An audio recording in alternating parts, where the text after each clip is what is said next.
free will. Satan, in his beginning, who at one time was probably the most beautiful of all of God's creations, filled himself with so much pride and self-love, attempted to make himself equal to Almighty God. He was so cunning that he deceived 1/3 of God's angels, and they rebelled with him. God cast Satan and all of his fallen angels down to earth. Earth has been Satan's domain ever since. God created man in his own image, and he gave him a body, a spirit, and a soul. Satan again deceived God's wonderful creation by sowing within Eve an evil seed that is being sifted to this very day. Cain was the first of the evil seed to kill his own brother. By the time of Noah, the earth had become so evil that God set Noah apart from the rest of the world because he was pure in his generations, and instructed him to build an ark for himself and his family.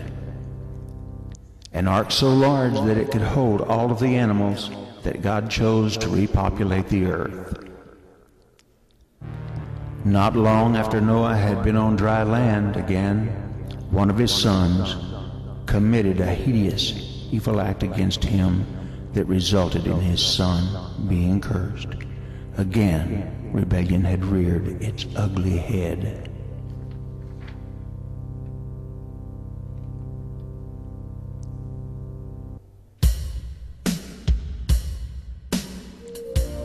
Down through the generations and from the stump of Jesse, father of David, God sent his only begotten Son to usher in a new dispensation of grace, so that whosoever would call upon his name would be saved and have his name written into the Lamb's Book of Life.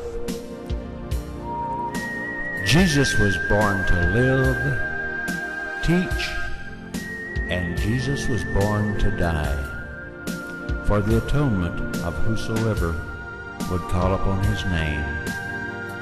He commanded that we must go out into the world, to the highways and byways, and compel even the lame and the crippled to come unto him. This would put an end, once and for all, to God's curse on mankind for those who would accept God's only begotten Son for the atonement for their sin. After the return of Christ, Satan will be imprisoned until Christ has reigned for 1,000 years. After 1,000 years, Satan will be released from his prison briefly, only briefly, to make one last attempt for mankind.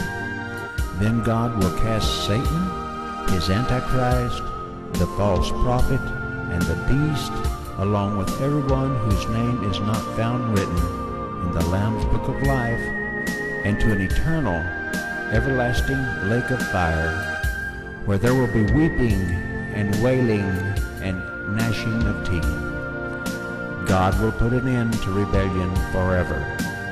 He will create a new heaven and a new earth. Behold, all things will be new. All peoples whose names have been recorded into the Lamb's Book of Life will inherit the new heaven and new earth. They will forever escape the bonds of a corruptible, mortal body. Romans 8:28. And we know that all things work together for good to those who love God and to them who are called according to his purpose.